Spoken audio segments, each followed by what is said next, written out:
Hello दोस्तों, मैं स्वागत करती हूँ आप सभी का मेरे यूट्यूब चैनल व्रत और कहानियाँ में। महाशिवरात्रि पर्व की आप सभी को हार्दिक शुभकामनाएं। आज मैं लेकर आई हूँ आपके लिए महाशिवरात्रि की व्रत कथा। तो चलिए शुरू करते हैं। शिव पुराण के अनुसार एक नगर में भानुमल नाम का शिकारी अपने परिवार के साथ रहा करता था। उस पर साहूकार का बहुत कर्ज था। कर्ज ना चुकाने पर उसे साहूकार ने बंदी बना लिया था। उस दिन शिवरात्रि का दिन था। वह भूखा प्यासा रहा और दिन भर भगवान शिव का स्मरण करता रहा। शाम को शाहूकारनी ने भानुमल को छोड़ दिया और एक दिन के अंदर सारा कर्ज चुकाने को कहा। और फिर भानुमल उसी हाल में जंगल की ओर चला गया ताकि कोई शिकार मिल जाए। रात हो गई थी और कुछ भी हाथ नहीं लगा था। तब एक तालाब के पास एक पेड़ पर वह थोड़ा पानी लेकर चढ़ गया। वह पेड़ बेल का पेड़ था और उसके नीचे शिवलिंग था, लेकिन उसे यह पता नहीं था क्योंकि वह शिवलिंग बेल पत्रों से ढका हुआ था। उसने उस दिन और रात कुछ भी नहीं खाया था, इसलिए अनजाने में ही उससे शिवरात्रि का व्रत हो गया था। रात और होने लगी थी। वहीं एक हिरन तालाब के पास पानी पीने आई। वो गर्भवती थी। इधर मौका देखकर भानुमल ने धनुष बाण तैयार किया और उसके हाथ के धक्के से थोड़ा पानी और बेलपत्र शिवलिंग पर जा गिरे। तभी हिरन की नज़र शिकारी पर पड़ी। उसने भानुमल से कहा, मेरे पेट में बच्चा है और जल्द ही होने वाला है। मैं बच्चे को जन्म देकर यहाँ वापस आ जाऊंगी, तब तुम मेरा शिकार कर लेना। अभी शिकार करोगे तो तुम मेरे बच्चे को भी मार डालोगे।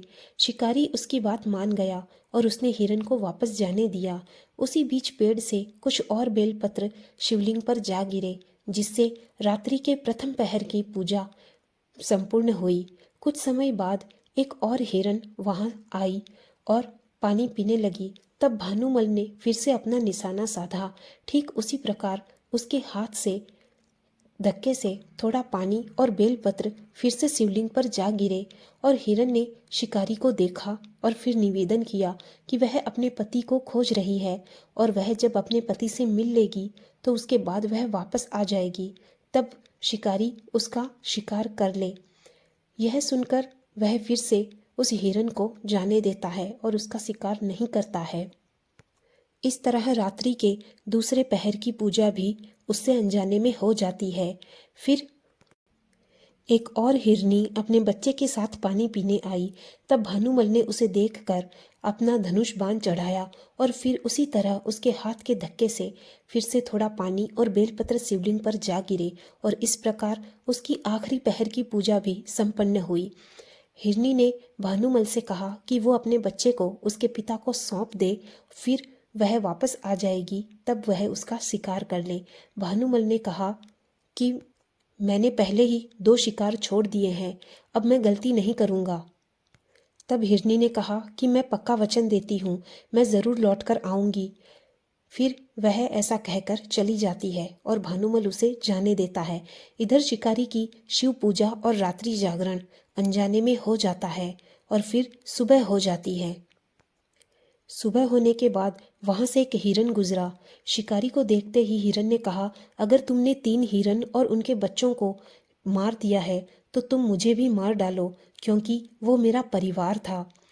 उसके वियोग में भी मैं नहीं जी पाऊंगा। यदि तुमने उन्हें छोड़ दिया है तो मुझे भी जाने दो। मैं उनसे दोबारा मिलकर वापस आ जाऊंगा और फिर तुम मेरा शिकार कर लेना। इस प्रकार शिकारी ने पूरी रात की घटना हिरन को बताई और उसने हिरन को भी जीवन दान दे दिया। शिवरात्रि का व्रत करने और अनजाने में भगवान शिव का पूजन करने के प्रभाव से भानुमल का मन निर्मल हो गया और उसके सारे पाप धुल गए। कुछ समय बाद वह हिरन अपने पूरे परिवार के साथ शिकारी के सामने आ गए। हिरन और उसके परिवार की वचनबद्धता देखकर भानुमल बहुत हैरान हुआ। आत्मज्ञानी के कारण भानुमल ने उस हिरन के परिवार को जीवन दान दे दिया। अनजाने में ही सही, शिवरात्रि का व्रत करने से भानुमल को पुण्य लाभ हुआ और फिर उसकी मृत्यु के बाद शिवगण उसकी आत्मा को अपने साथ शिवलोक ले गए। इस तरह अनजाने में हुए व्रत और पूजन से भानुमल का जीवन धन्य हो गया और उसे शिवलोक की प्राप्ति हुई। तो यह थी महाशिवरात्रि की कहानी। दोस्तों, आपको कैसी लगी कमेंट में ज़रूर बताएं। हर हर महादेव ज़रूर लिखें। हमारे चैनल को सब्सक्राइब करें, वीडियो को लाइक और शेयर करें और हमसे हमेशा जुड़े रहें। Thank you friends.